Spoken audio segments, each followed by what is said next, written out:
For those of you who have been watching my channel for a while, you probably know that a while back I had done a video, well, a couple of videos on Matt Dillahunty.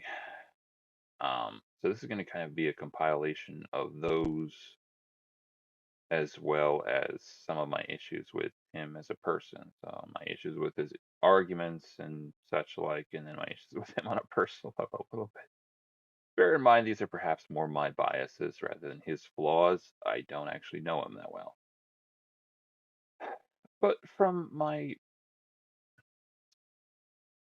limited experience, he seems to be a very odious, self-important sort of midwit, if you will. Right? There are people who think he's clever. I don't know to what extent I agree with that.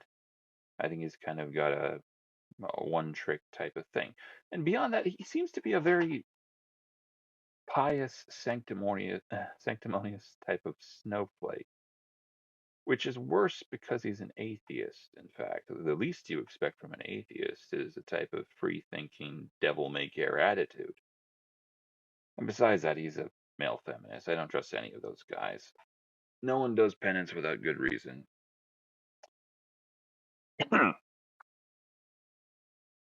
Now, to my issues with his positions. I don't have a position. That's you, Matt. That is the first thing we're going to talk about. I feel like he tends to misrepresent his position, and I do believe it is a position. He would tend to say that he just lacks a belief in God, and this affords him the latitude of not having to defend his position and always being on the offensive in these scenarios, which is, I don't even know if it's a good debate tactic. It's like one of those people that, like, it lacks incentivizing, right? You're effectively forcing your opponent to do all of the work. So, like, it's one of those things where you might never lose a debate, but you're not going to win one either because you're not engaging with the source material. It's not a fun thing to watch or to be involved in. Beyond that, I don't think he's accurately representing his position, right? The time I talked to him on his show, the call-in show, or whatever, he vehemently justified what was effectively a very extremely high standard of evidence for spiritual claims. He did so by saying something to the effect, there's so much of this stuff that goes against it, hence, what was the phrase they use? Extraordinary claims require extraordinary evidence. I believe that's something that's kind of their carrion call a little bit with regards to this type of stuff, right? But that's kind of a glitch in the whole idea of not having a position, right? If you're saying effectively that spiritual claims run contrary to factual evidence, well, there's a word for that. I think most people would call it implausible. When a thing is contrary to factual evidence, you would call it implausible, or at the very least, extremely unlikely, hence the high standard of evidence, right? Hence the demand for such an extreme degree of evidence or an extreme sort of evidence that witness testimony is effectively meaningless. I think he would take that position, which is stupid. I'm sure he would, at least at the very least, he would say that photographic evidence is meaningful, perhaps not conclusive. So if a biological mechanism is capable of taking an impression of a thing, such as a memory, and then communicating that memory to another individual through speech, why is that not significant? Again, maybe not conclusive, but at least significant. All right. Now, to a second point, I suppose. To the second point. I think Matt would say something to the effect that an all powerful God would know what would convince me of his existence, and a good God would want to convince me. It feels like a weird sort of stupid mental philandering, contrived paradox of sorts. Believe it or not, Matt, there are people smarter than you or I who've been studying the Bible for a very long time. I imagine if there were any sort of devastating paradox in the nature of God, They would have found it by now. I don't think you or I are going to find anything really stupidly, fundamentally new about this type of stuff. Now, for the record, this is a subject that feels like it delves into matters not meant for men, and I don't think I really understand it any more than this little shit does. Point being, though, the idea that God can have no limits, I don't think that's necessarily correct. I feel like it's a false binary. What's the first? False dichotomy. I think that's the idea.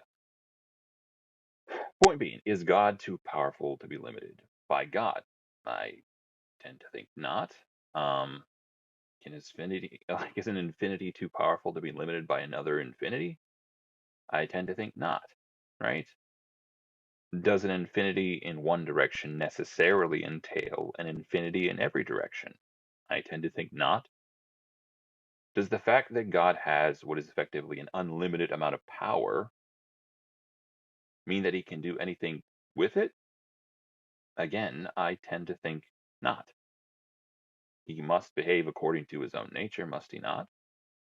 So, yes, God has quote unquote limits, but not in the sense that we would think of limits. They're not externally constricting limits, it's not imposed by something greater than him, but he is limited by his own nature.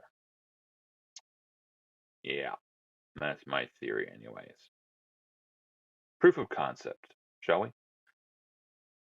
Most of you, I imagine, have mouths that function, meaning you could utter any word or combination of words that you pleased.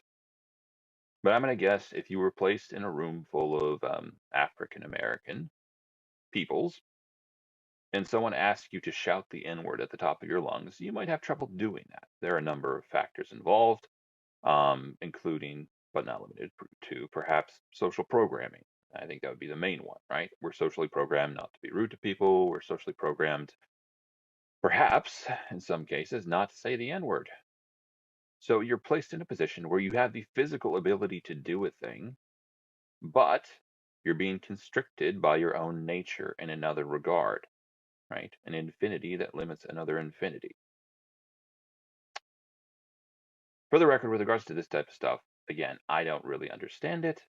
My goal in life is to make all of this work in my head without fusing neurons. That's my quest. Now to the last problem I have with Matt and his positions, although this is perhaps a point to be made more about atheism in general. It feels like Matt, in the same way that many other atheists do, practices the notion of skepticism in everything except skepticism itself, right? Of course, it's not like we live in a world of both reward and consequence. It's not like practicing skepticism in the wrong place or to the wrong extent could ever cost you something important, could ever make you miss out on something.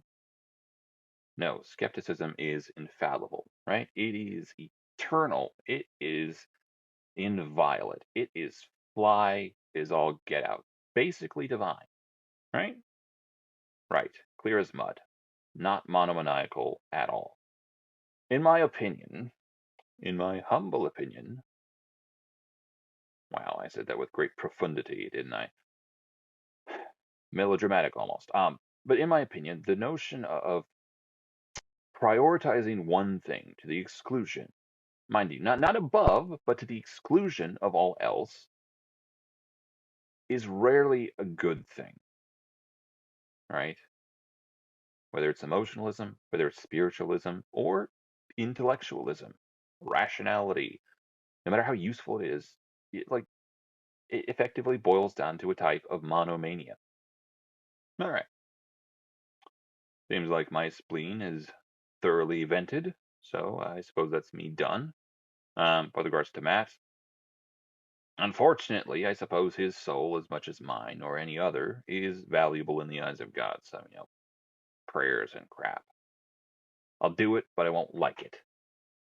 Also, I'll maybe tag some people in this video. Hopefully by hook or by crook it finds its way to him. By the way, like P.S. For for whatever reason, I seem to be doing a lot less of this stuff. I don't know, maybe it's purposeful, maybe it's inadvertent. Um, but I don't really tend to like get really back into it. I find it stressful. So if you want to watch some people who are really into this, I think Justified Nonetheless is making a lot of videos on this type of stuff. I guess I haven't been on his channel recently, but you can go check him out, Kevin Berger. He might not want to be tagged in this one, so sorry if that's the case. But yeah, Inspiring Philosophy. A lot of those guys are into this type of stuff. Um, Deconverted Man, I had a talk with him last year. He's on the atheist end of this. Justified Nonetheless, I think, is an agnostic. And Inspiring Philosophy, Mike Jones and Than would be on the Christian end of things. So you can go check out people who are more into this type of thing. In any case. All right. Thanks for watching. If you like the video, please press the like button, subscribe, and leave a comment if you want to. Yes, I did it.